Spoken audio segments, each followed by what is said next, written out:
Alrighty, as promised, here is your single mole mountain conversion video. So let's start with some basics before we hop into examples. So mole mountain, obviously called mole mountain because it looks like a mountain and there's mole on top. Okay, but these are the three units that I will be converting between. 1 mole is equal to 6.02 times 10 to the 23 particles. Anytime that the unit is grams in our conversion, I'm going to be calculating molar mass using my periodic table. Every problem should be annotated by circling numbers, underlining units, and there should be no naked numbers. So every single number should have a unit attached to it. I also want to point out in particular here, particle is an all-encompassing term for atoms and molecules. So anytime we see atoms or molecules, for the sake of making it easy, I'm going to already convert that unit to particles. That way we also don't confuse molecule with the unit mole. Because the abbreviation, as you can see, for mole is MOL, and a lot of students get that confused with molecule. So these are the steps that we're going to follow for every single example, and this is also the steps that I expect to see in the work. We're always going to start with the number given to us and the unit attached. We're going to figure out how many steps are in our conversion. We're going to plug in all of our units to make sure they cancel, and then after we're making sure that the units are in the right spot, then we will plug in numbers and finally put it in our calculator and solve. So we're going to walk through the first two together. You're going to try this one on your own, and obviously at any time you can pause the video. I'm putting that marker tab over there. You can pause the video at any time and attempt the problem, and when you come back we'll work through it. So let's start with the very first problem. Okay, my first step is always going to be annotation. So this helps me pick out relevant information. So how many grams are in 3.5 moles of CO2? I'm going to circle my number. I'm going to actually make this easier. I'm going to annotate in a different color. Circle my number, underline my units. So the units I'm looking for are grams, moles, or particles. Okay, well I see mole, I see gram. So we're always going to start with our number and the unit attached. The other unit that you underline is what you're going towards. So start at mole. It says we're going to grams. Okay, so for every line that you pass through, it's one step. So to go from moles to grams, you're only going here. That is just one step. So I'm gonna determine number of steps and I'm gonna draw that for each one. Now we need to fill in our units to cancel. So if I have the mole is currently on top, right? This doesn't have a denominator, but it's an understood one. So this is part of the numerator. So when I multiply fractions, to get this unit to cancel, it needs to be on bottom of the next conversion. Okay, so without even thinking about it, whatever unit I have here, it needs to go on bottom to cancel. So from mole, the unit that I'm going towards is going to be on top. In this case, we're going towards the gram. So if I did it correctly, my unit should cancel diagonally. The only thing that doesn't have a partner is the unit that I am working towards, okay, the gram. Now we can plug in numbers.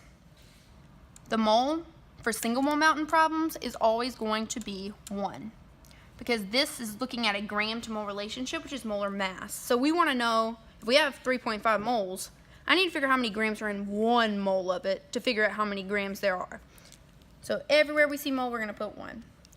Grams, this is a red flag that we need to calculate molar mass. Of who? In this case, it'll be CO2. So we'll do really quick. So we have carbon, we have oxygen, we have 1 carbon. Each of those carbons weighs 12. We have 2 oxygens, each weighs 16. I think I might be writing on tape, so... Okay, so that would be 12. This would be 32. Add them together, 44. So this 44 is what we put here. Our next step, before you plug in the calculator, I want to see what you plug into the calculator. Okay, so I need for you to write the parentheses, everything on top multiplied, close parentheses, divided by everything on bottom. In this case, it's just a 1, so. And now we put it in our calculator, okay? So in this particular case, because really we only have a true numerator, we don't have to put really the parentheses.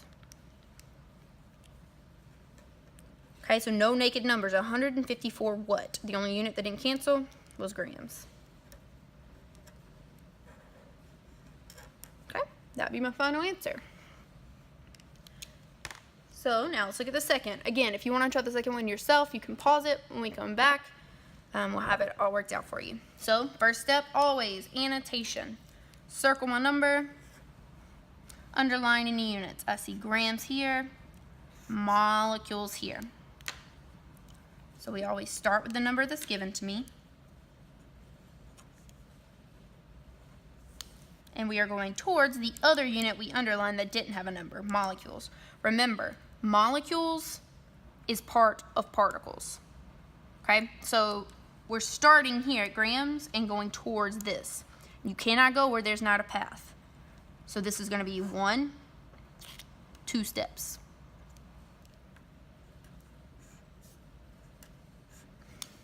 So just like this problem, units have to cancel.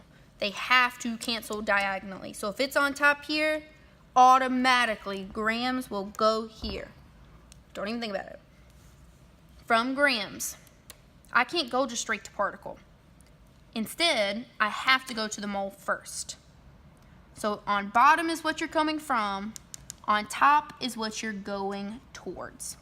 So now let's look at this. So now grams is canceled. We're at the mole. Mole is not my ending point. It has to cancel, which is why this unit is going to go on bottom. My final step, particles. All right, units cancel diagonally. We're good there. Now let's fill in numbers. Anywhere we see the mole, we're going to plug in a 1. Particles.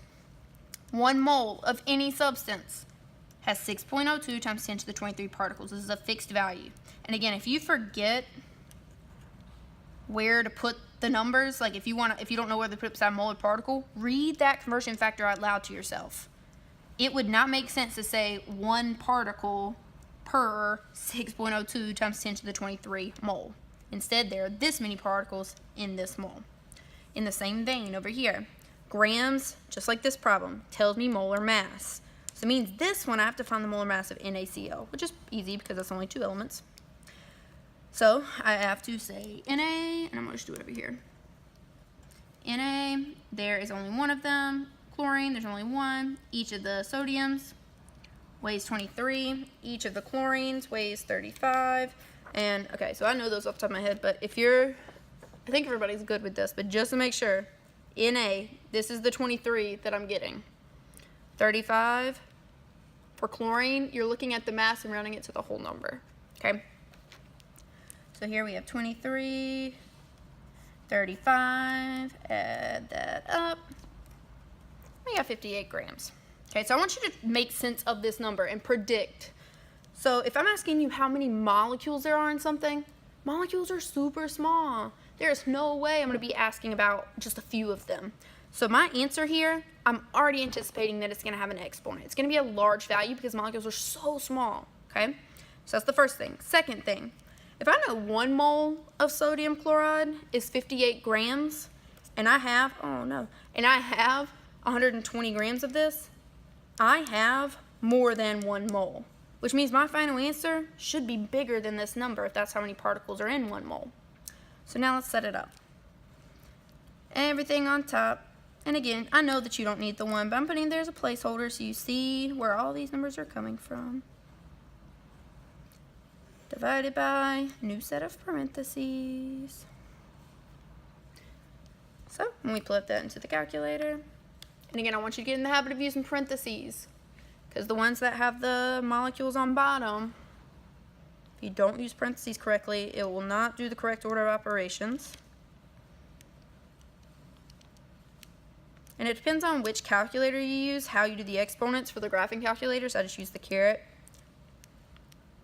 Close parentheses, divided by, and again, I'm doing this just so that we're consistent. I know that you don't need the 1, but I'm going to be saving your time. So here, I'm going to just round this to the nearest, we'll just round this to the nearest 100th, okay? So this is going to be 1.25. A lot of students will leave it at this, but do you see this over here? I cannot leave off this. You would be leaving off an additional 22 zeros at the end of this, okay? So, because when you move this twice, then it'd be 22 more times. There's a big difference, so make sure that you put this exponent. times 10 to the 24. No naked numbers. The unit that did not cancel is particles. Again, that answer makes sense because particles are small, so I'm going to have a lot of them. All right, so again, now would be a good time to pause so that you can try this one yourself. When you come back, we'll have it done. Okay, first step, annotate. So we have circling our numbers, underlining units. Starting with the number and the unit attached to it. I'm going to change atoms to particles. We're going from atoms to mole. Remember, MOL, that's the abbreviation for mole. I don't know why they cut off just one letter, but particles to moles. That is just one step. Do not do more work than you have to. Okay, fill in our units. Particles has to go on bottom to cancel. Mole has to go on top. So notice, nowhere in this problem do I see the gram, which means I am never going to calculate molar mass for this problem. Some of you are calculating molar mass as your first step, regardless of how many steps it is, and it's just a waste of time, okay? Because this is an example of a problem where I could have plugged in any compound or element here, and it would have given me the same answer. So, for particles, we know it's always 6.02 times 10 to the 23. Mole is 1. This is an example of one. If you don't use the parentheses, again, just placeholder. Oh, that's a really big multiplication. That's multiplication right there. New parentheses, 6.02 times 10 to the 23.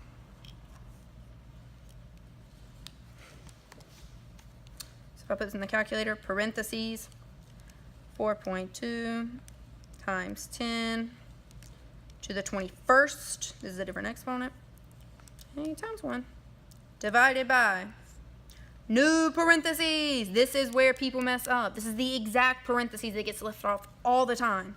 If you put it in your calculator like this,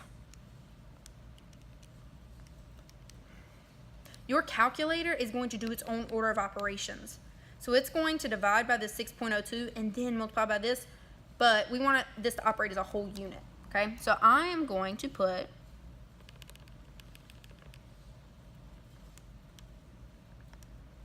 oh no, it's that thing where I have to type everything over. Okay, 6.02 times 10 to the... Y'all, what am I doing? All right, we good now. Close parentheses. So here, we're just gonna round this right here. 0.007. What unit didn't cancel? Mole.